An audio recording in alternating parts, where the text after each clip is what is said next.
Saham-saham pilihan yang direkomendasikan pemirsa, ada BBRI direkomendasikan buy, supportnya di 3970, resisten 4270, ada raw mineral 2150, 2320 dan resisten hingga ke.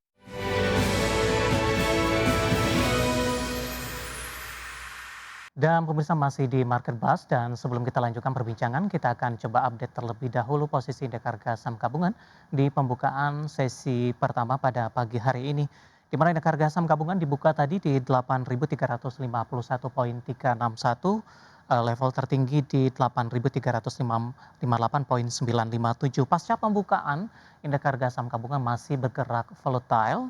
Tadi setelah menyentuh 8358 berbalik ke zona merah saat ini di 8.314,482 dan pelemahan terbatas ISG berbalik kembali menguat tipis di 0,06% di 8.327.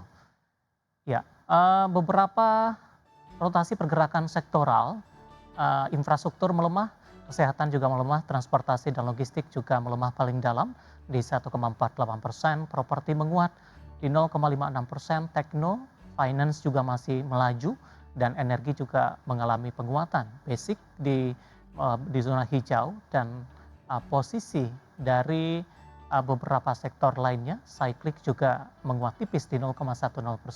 Saham-saham yang menjadi penggerak ada BP hari ini kembali mengalami penguatan, kemudian juga ada INKP setelah melesat di perdagangan hari sebelumnya.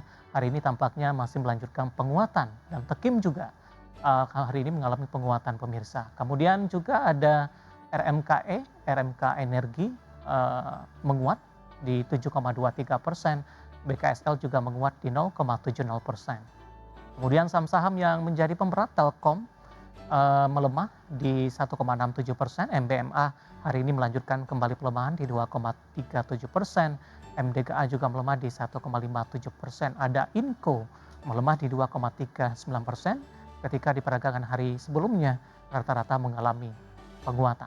Ya, updatean posisi perdagangan pasca pembukaan.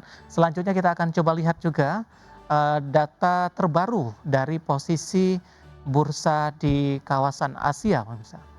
Ya, kita akan coba lihat indeks Nikkei menguat di 0,69%, STI menguat di 0,27%, Kospi juga menguat di 1,73% dan Hang Seng juga menguat di 0,95%. Ya, bursa Asia rata-rata mengalami penguatan dan mudah-mudahan ini menular kepada indeks harga saham gabungan di sepanjang perdagangan hari ini. Selanjutnya kita akan coba lihat saham-saham pilihan yang direkomendasikan pemirsa. Ada BBRI direkomendasikan buy, supportnya di 3970, resisten 4270, ada raw mineral 2150, 2320 dan resisten hingga ke 2000, kemudian Telkom 3600 hingga ke 3790 juga direkomendasikan buy.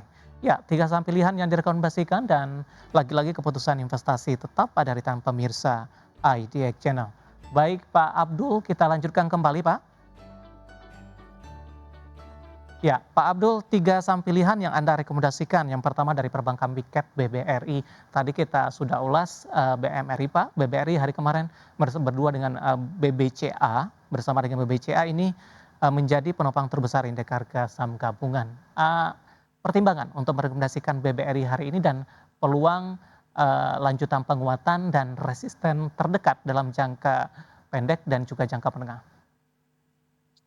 Oke, baik. Untuk saham BBRI yang pertama kita bahas ya, bahwa kita lihat bahwa Pak Purbaya, Menteri Keuangan di sini ingin memperpanjang nih ya saldo anggaran ya yang dimiliki oleh pemerintah, yang mana di bulan Desember lalu itu telah mentransfer sekitar 200 triliun dan kemungkinan besar masih akan diperpanjang oleh Pak Purbaya ya, untuk tujuannya meningkatkan likuiditas atau meningkatkan perputaran uang di masyarakat, sehingga memang terjadi multiplier effect di sana, dan itu yang dibutuhkan oleh pemerintah sebenarnya, multiplier effect untuk meningkatkan ekonomi.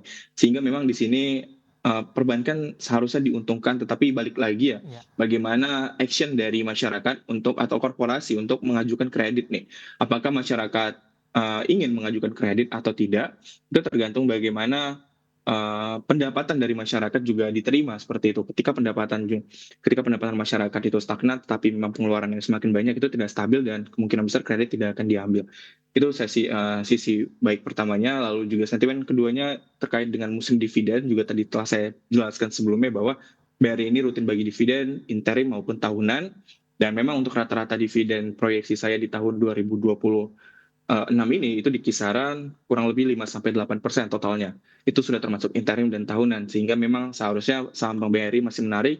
Terlebih lagi kita lihat bahwa asing masih mengakumulasi net buy Iya, saham BBRI perdagangan kemarin sebesar kurang lebih 600 miliar rupiah, dan itu baik. menjadi katalis utama dari saham BBRI. Iya, BBRI baru saja merilis kinerja sepertinya, Pak, di sepanjang 2025 posisi laba 57 triliun rupiah. Apakah ini memang sudah price in? Jadi dalam beberapa hari ini BRI sudah mengalami penguatan yang signifikan. Ini terlihat dari sisi teknikal, Pak. Pasca pembukaan BBRI melemah di 0,25%, 0,50% di 3950. Untuk hari ini Pak, support dan resisten yang bisa disampaikan BBRI dengan pembalikan arah di pembukaan sesi pertama? Ya, untuk support untuk jangka pendek ya di Mhm, pembukaan sesi pertama di sini saya support untuk saham BBRI itu di kisaran kurang lebih level 3920 hingga 3900 hingga 3940. Di sana menjadi area support yang mungkin bisa dimanfaatkan oleh investor, dan juga menurut saya saat ini BBRI jika pun melemah ini sudah terbatas karena iya, memang saat ini BBRI sudah breakout dan masih menarik untuk melanjutkan penguatannya dalam jangka pendek. baik. Itu untuk view dari BBRI. BRI ya Pak ya? Yep. Ya, dalam sepekan BBRI sudah menguat di 5,04% ini. Dari BBRI kita beralih ke saham pilihan yang kedua Pak, ada Adaro Mineral ya kalau tidak salah tadi, di mana Adaro Mineral hari ini juga berbalik, eee, melemah ini cukup dalam 2,33% di 2.100. Tapi sebelumnya pertimbangan Adaro Mineral masuk ke dalam saham pilihan Anda Pak Abdul? Ya, kita lihat bahwa ada raw mineral di sini merupakan perusahaan batu bara, ya, heating coal ya, yang mana kita lihat juga harga heating coal dalam beberapa pekan terakhir ya, khususnya di satu pekan terakhir itu naik lebih dari 12% dibandingkan dengan harga coal sendiri ya. Kita lihat juga bahwa hal ini sebenarnya berpotensi mempengaruhi kinerja keuangan dari saham ADMR terkhususnya di kuartal 1 2026 meskipun belum dirilis.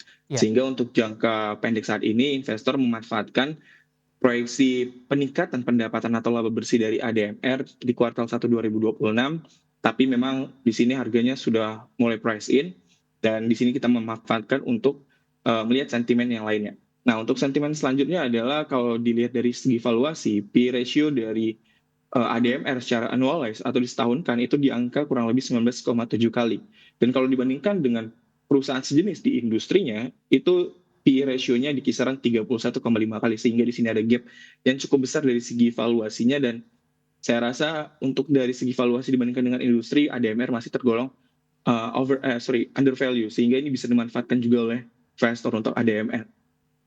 baik, resisten tadi di 2320 Pak, ini target sampai kapan ini untuk KDMR?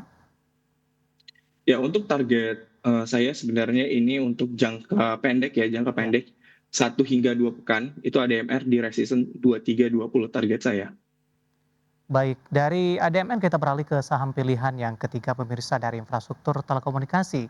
Ada Telkom ini. Hari ini juga pasca pembukaan mengalami tekanan yang cukup dalam di 2,22% di 3520 setelah di hari sebelumnya ini sudah mengalami penguatan hingga ke 3.600-an ini. Analisis Anda untuk Telkom, Pak Abdul.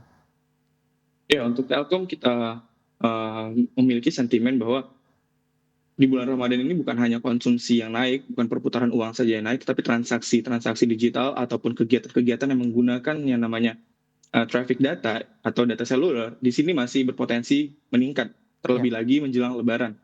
Nah, ini bisa dimanfaatkan oleh Telkom untuk ngebus nih, bagaimana mereka itu memanfaatkan momentum ini untuk meningkatkan pendapatannya. Dan ini merupakan salah satu sentimen positif untuk jangka pendek, khususnya untuk saham Telkom sendiri. Nah, kalau di sisi lain, kita bisa lihat bahwa secara seasonality, di bulan Ramadan, selama bulan Ramadan, kita ambil asumsi di bulan Maret dan April. Di sini terdapat probabilitas saham Telkom mengalami kenaikan hingga 60% gitu selama 5 tahun terakhir. Sehingga di sini saya memiliki conviction tinggi untuk saham Telkom masih bisa melanjutkan penguatannya. Terlebih lagi dari pergerakan saham Telkom juga masih dalam tren bullish dalam fase minor trendnya atau jangka pendeknya, sehingga itu bisa dimanfaatkan juga oleh investor. Buy di level berapa Pak? Dengan koreksi cukup dalam pasca pembukaan, ada dari sisi perubahan mungkin, supportnya, kemudian juga dari sisi targetnya? Oke, untuk saat ini saya menetapkan area support dari saham Telkom itu di kisaran level Mhm. 3430 hingga 3450 untuk area support terdekatnya. Dan untuk target saya itu masih optimis, itu Telkom masih bisa ke level 3700 untuk jangka pendek. Baik, ada 3 saham pilihan yang direkomendasikan hari ini pemirsa dan lagi-lagi keputusan investasi berada di keputusan, sendiri oleh pemirsa IDX Channel. Pak Abdul, waktu kita cukup terbatas Pak, tampaknya pembahasan tadi mengakhiri kebersamaan kita untuk kali ini dan semoga bisa menjadi referensi bagi pemirsa IDX Channel. Pak Abdul terima kasih, sehat selalu Pak sudah berpartisipasi kali ini.